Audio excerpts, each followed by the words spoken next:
bahagia jika kita berdoa terlebih dahulu. Di sini siapa ketua kelasnya? Ibu. Silakan isi doanya. Sebelum mulai belajar, alangkah baiknya untuk berdoa terlebih dahulu. Berdoa mulai.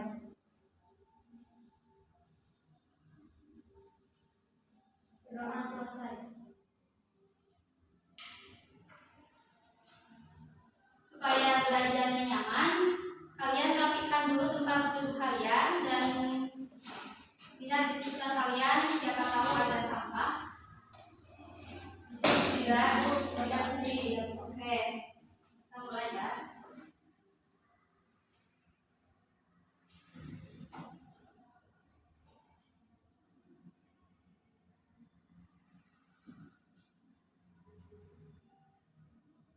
Materi kita yaitu tentang pengertian, rukun nikah, hukum nikah, macam-macam wali nikah, syarat-syarat saksi dan hikmah pernikahan.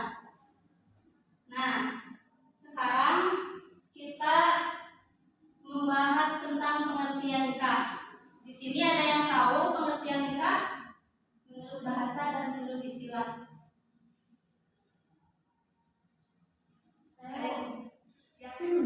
Menikah itu adalah menyatukan dua insan menyatukan antara laki-laki dan juga perempuan menjadi pasangan. Seperti itu, Bu. Baik, itu pengertian nikah dari secara bahasa atau secara istilah? Secara istilah. Baik, dijelaskan ya. Jadi kalau menurut bahasa, nikah itu berasal dari bahasa Arab yang berarti nakaha yang tipu nikahan, yang artinya berkumpul. Dan menurut istilah, tadi menurut yang juga benar, tapi Ibu jelaskan kembali. Menurut istilah, nikah adalah berkumpulnya dua orang laki-laki dan perempuan yang akan menimbulkan suatu hukum, hak, serta kewajiban suami istri. Bagaimana? Sampai sini sudah paham? Paham, Bu? Oke, Ibu lanjutkan ya. Sekarang kita masuk ke rukun nikah. Di sini ada yang tahu rukun nikah ada berapa? 5. Ya, benar. Tepuk tangan untuk Putri. Ada 5. Yang pertama apa, Bun? Mempelai. Ya, yang pertama calon mempelai Laki-laki laki-laki. Yang kedua perempuan. saksi. Yang ketiga Wali. Wali itu apa? Orang tua yang menyerahkan. Wali itu seseorang yang menikahkan mempelai perempuan kepada calon mempelai pria. Yang keempat yaitu saksi, 2 orang saksi. Yang terakhir yaitu akad nikah atau ijab qabul. Ijab itu artinya mewajibkan dan qabul itu artinya menerima. Kalau dalam pernikahan, ijab qabul itu yaitu ucapan dari seorang wali nikah yang akan menikahkan perempuan kepada calon mempelai prianya. Sampai sini paham ya? Paham, Bu. Sekarang Ibu lanjutkan ke hukum nikah. Ada yang tahu hukum nikah ada berapa? 3. 4. Hukum nikah banyak. Kalian Ada 5, Bu. benar. Benar ya. Hukum nikah ada 5. Yang pertama Wajib. Yang pertama ubah dulu ya. Ubah. Yang pertama hukum nikah itu ubah. Ubah itu artinya dibolehkan. Jadi hukum asal pernikahan itu dibolehkan. Yang selanjutnya sunnah. Jadi hukum nikah itu sunnah ya. Sunnah bagi seseorang yang sudah mampu untuk menikah dan sudah mampu untuk menafkahi keluarganya. Yang ketiga, hukumnya itu wajib bagi seseorang yang sudah mampu menikah dan mampu menafkahi istrinya dan dia takut akan melakukan perbuatan keji seperti Zina. ya betul. Yang keempat, hukum nikah itu makruh. Ada yang bisa jelaskan? Makruh jika yang saya tahu kalau yang menikahnya itu misalnya untuk mempunyai anak, jadi tidak bukan karena ibadah. Ya, makruh di sini ketika seseorang belum mampu menikah dan belum mampu untuk menafkahi istrinya, begitu. Ya. Yang kelima, hukum nikah itu haram. Haram bagi seseorang yang berniat akan menganiaya atau mencelakai istrinya. Bagaimana? Sampai sini sudah paham? Paham. Ibu lanjutkan ya.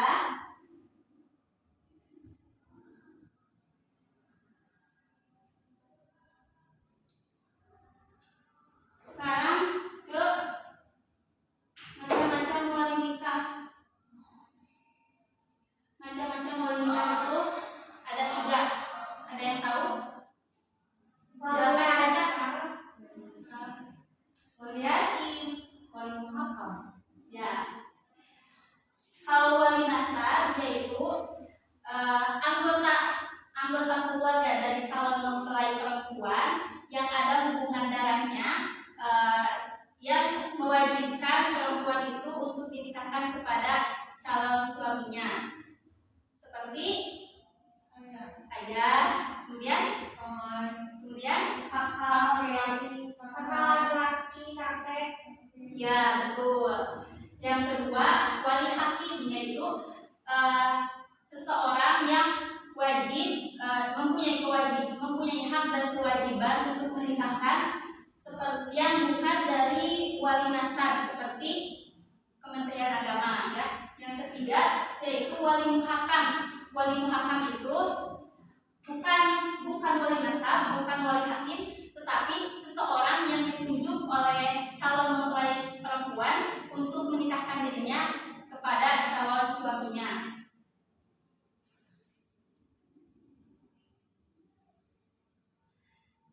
Yang selanjutnya syarat-syarat wali. Ada yang tahu ada berapa?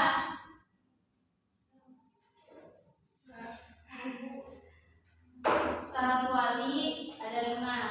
Yang pertama tentu harus Islam, ya. Yang kedua harus baligh. Yang ketiga sudah berakal. Yang keempat harus laki-laki, dan yang kelima harus adil. Yang terakhir, hikmah dari pernikahan.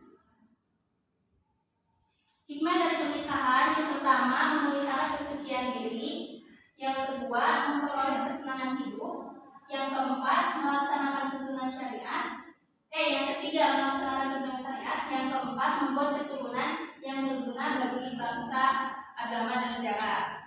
Baik, anak-anak, apakah sampai ini sudah paham atau ada yang ditanyakan? Sudah paham, ya?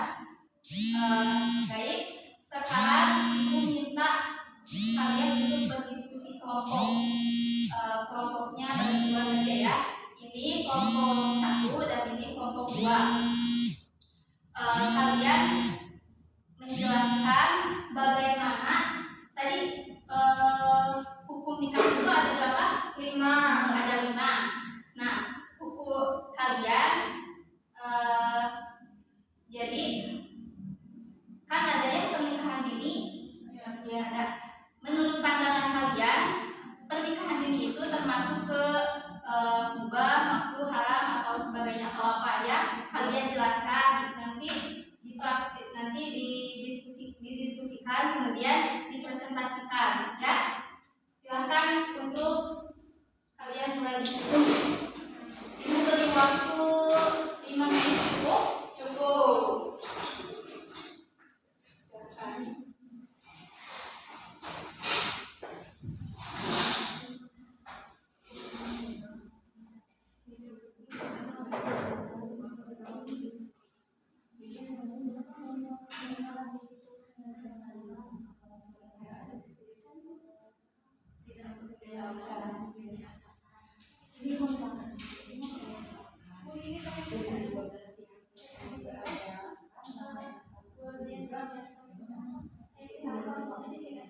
Kalau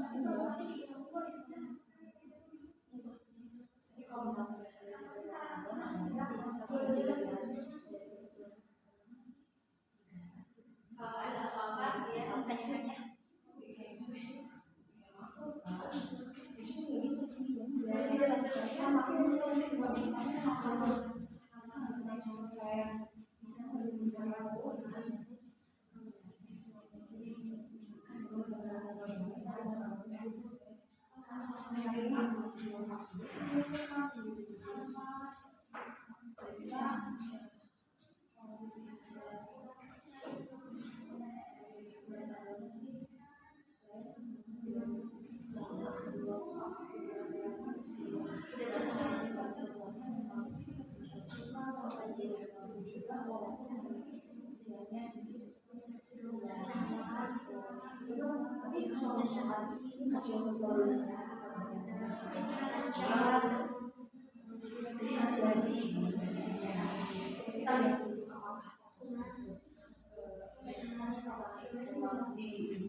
Yang tinggal 2 menit lagi ya.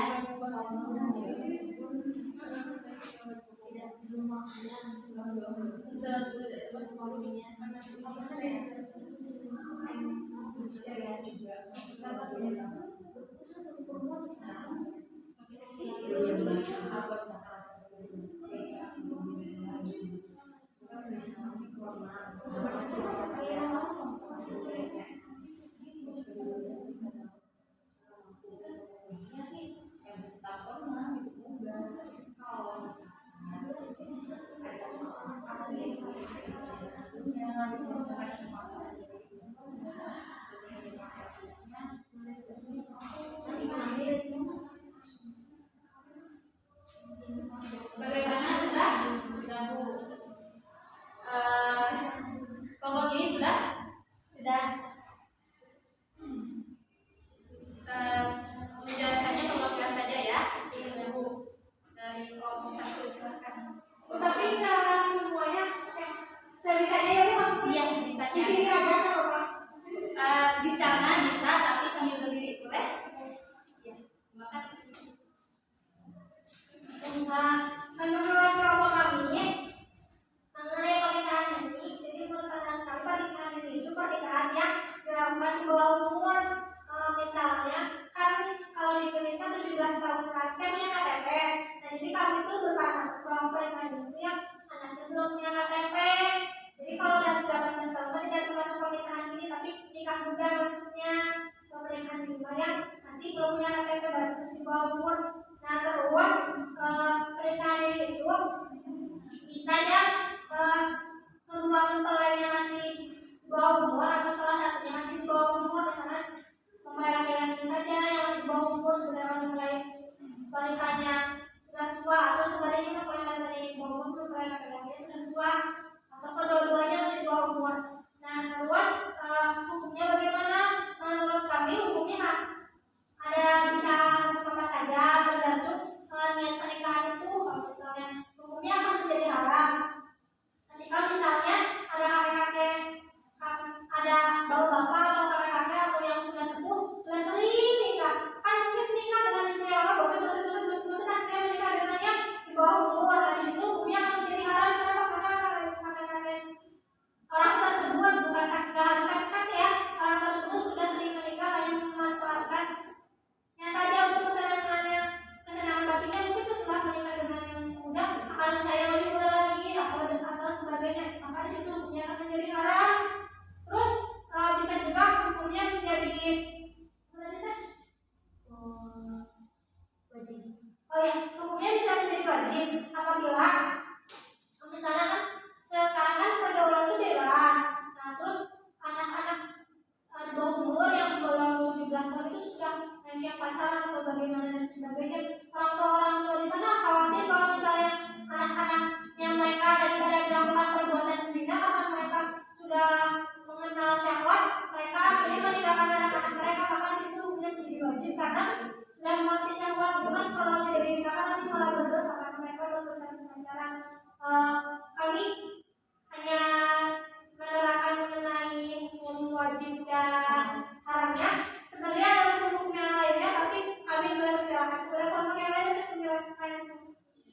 Ya, terima kasih kepada kelompok 1 yang sudah menyampaikan pendapatnya. Tepuk tangan untuk kelompok 1. Bagaimana dari kelompok 2? Menanggapi? Ada yang menanggapi? Langsung ya. Sudah ya, silakan. Ya.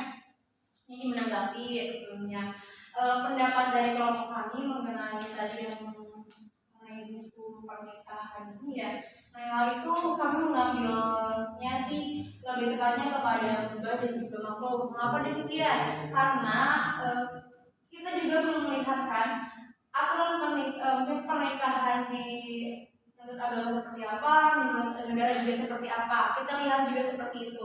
Karena kan kalau misalkan kita lihat secara agama gitu, kalau memang umurnya masih kecil akan tetapi memang kedua-duanya saling ingin menikah dan memang mampu untuk memenuhi kehidupannya gitu, ya itu bisa dikatakan ya boleh saja. Akan tetapi kalau misalkan ya semuanya menurut agama terlebih dahulu ya, akan tapi kalau misalkan laki-lakinya lebih tua gitu, terus perempuannya lebih muda dan memang karena keterpaksaan itu bisa dikatakan makruh. Akan tapi ya kalau menurut negara gitu ya, aturan menikah itu kan seharusnya kalau sekarang gitu kan ya usianya itu kan mencapai 21 tahun itu bisa dikasih boleh menikah dan memang udah memenuhi persyaratan dari negara juga. Walaupun misalkan 19 tahun, 16 tahun itu boleh menikah dan memang udah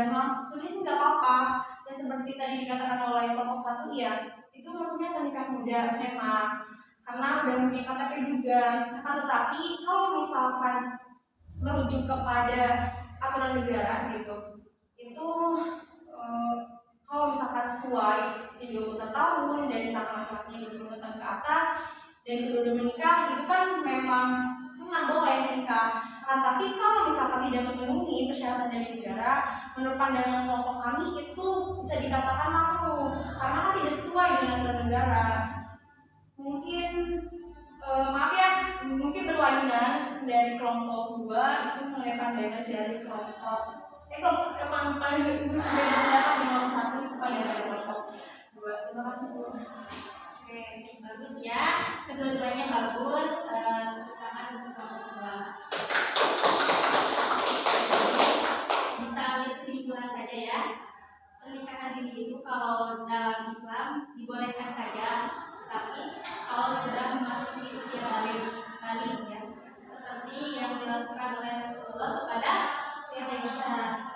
Ya, Siti Aisyah itu dinikahkan pada usia berapa? 9 tahun.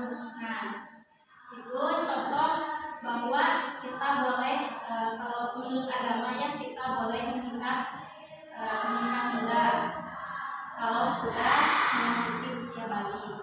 Tapi kalau kita